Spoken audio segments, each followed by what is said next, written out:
Hi,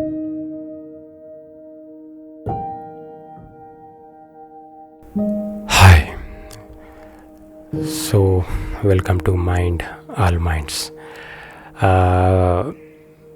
ఇది ఏంటంటే ఒక రిలేషన్కి సంబంధించిన ఒక చిన్న టాక్ అనమాట. సో ఇక్కడ ఏంటంటే when there is a chance to build, then there is a chance to break also. అంటే ఇప్పుడు మనం ఒక బంధాన్ని ఎంతో కష్టపడి అంటే ఒక దాన్ని కాపాడుతూ, అంటే అపార్థాలు ఇవి ఏవి జరిగినా కూడా వాటిని మెల్లమెల్లగా అండర్స్టాండ్ చేసుకుంటూ ఒక రిలేషన్ని మనము, అంటే I mean to say relation అంటే అది ఒక కపుల్ కావచ్చు, వాట్ ఎవర్. సో అట్లా ఒక బిల్డ్ అయిన తర్వాత, అంటే ఎంత కష్టపడి లేకుంటే ఎంత జాగ్రత్తగా దాన్ని కాపాడుకుంటూ ఒక బిల్డ్ అయిన రిలేషన్ ఒకటి ఏర్పడిన తర్వాత అప్పుడు దానికి అది స్ట్రెంగ్త్, అంటే అదే స్ట్రెంగ్త్ ఎప్పటికీ ఉంటుంది అని అనుకోవడానికి కూడా లేదు. ఎందుకంటే అంటే నేను ఇక్కడ ఏదో అంటే ఒక కప్పులు విడిపోవాలను అట్లా కాదు, బట్ అక్కడ ఒక ఛాన్స్ ఉంటుంది అనమాట. అంటే ఇప్పుడు మనము స్టెప్ బై స్టెప్ ఎట్లయితే దాన్ని ఏర్పరచుకున్నామో అదేవిధంగా మళ్ళీ అపార్థాలు లేకుంటే మళ్ళీ చిన్న చిన్న గొడవలు అవి అట్లా మల్టిపుల్ అయ్యి కూడా బ్రేక్ అయ్యే అవకాశం కూడా ఉంటుంది.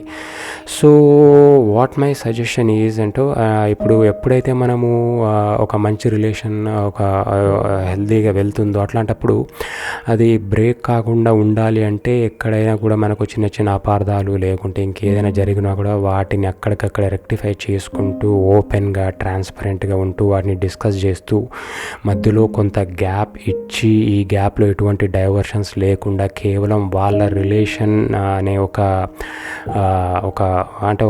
ప్రామిసింగ్ వేలో వెళ్తూ మళ్ళీ కొంత బ్రేక్ తీసుకుని, బ్రేక్ అంటే ఒక చిన్న గ్యాప్, అంటే వెళ్ళిన వాళ్ళ మధ్యలో కొంత మాట్లాడుకోవడానికి ఒక చిన్న ఇన్కన్వీనియన్స్ అనేది ఒక గ్యాప్ ఏదైతే ఉందో అది లైక్ ఒక చిన్న టైం తర్వాత అది ఫిల్ అయిపోతుంది.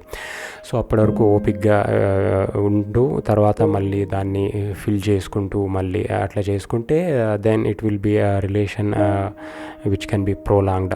అంతేగాని ఎందుకంటే మళ్ళీ మనం దాన్ని ఇగ్నోర్ చేసి ఏమవుతుంది అనుకుంటే, ఇప్పుడు ఎంత కష్టపడైతే ఎన్ని అపార్థాలని తెంచుకుంటూ అయితే మనము ఒక బ్రిడ్జిని ఏర్పరచుకున్నాము, అదే బ్రిడ్జ్ కూడా మళ్ళీ అదే స్టెప్ బై స్టెప్ వెళ్ళిపోయే ఛాన్స్ ఉంటుంది.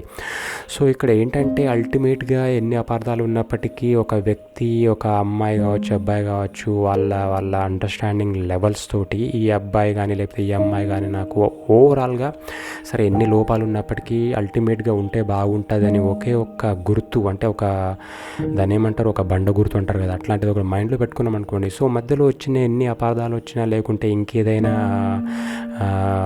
అంటే మిస్అండర్స్టాండింగ్స్, వాళ్ళకు కొన్ని నచ్చని విషయాలు కానీ ఇంకేదైనా సన్నివేశాలు ఏదైనా వచ్చినా కూడా దెన్ స్లోగా అవి రెక్టిఫై చేస్తూ నేను ఒకటే అనుకున్నా, she or he is one or she is the one, నాకు అంటే ఒక రిలేషన్ ఒక లైఫ్లో ఉంటే బాగుంటుంది అనుకున్నప్పుడు ఇవన్నీ కూడా మెల్లమెల్లగా పోగొట్టుకుంటూ మళ్ళీ అంటే ఏదైతే వాళ్ళు ఏర్పరచుకున్న ఒక చిన్న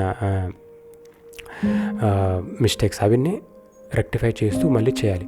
సో అల్టిమేట్గా నేను చెప్పేది ఏంటంటే, ఎప్పుడైనా కూడా ఒక రిలేషన్ ఉన్నప్పుడు ఖచ్చితంగా ఇది ఇంకా దీనికి తిరుగులేదు అని ఇష్టం వచ్చినట్టు బిహేవ్ చేసుకుంటూ వెళ్తే మళ్ళీ మనసు అనేది ఖచ్చితంగా కూడా విరగడానికి స్టెప్ బై స్టెప్ అది విరిగి లాస్ట్కి విరక్తి కలిగే స్టేజ్ దాకా కూడా వచ్చేస్తుంది. మనకు తెలియకుండానే మనకు అవసరమా ఈ వ్యక్తి, అంటే ఇప్పుడు మనము లాస్ట్కి విరక్తి కలిగేదాకా మన మనసుని మనము అసలు గమనించమన్నమాట, అసలు ఏమవుతుంది అని. సో గమనించకపోవడం అంటే అంత కరెక్టే ఉంది అనుకుంటాం, కానీ తీరా విరక్తి వచ్చిన తర్వాత బ్రేకప్ అయిపోవడం, అంటే ఒక మంచి వ్యక్తిని మిస్ చేసుకోవడం, ఇట్లాంటివన్నీ జరుగుతుంటాయి.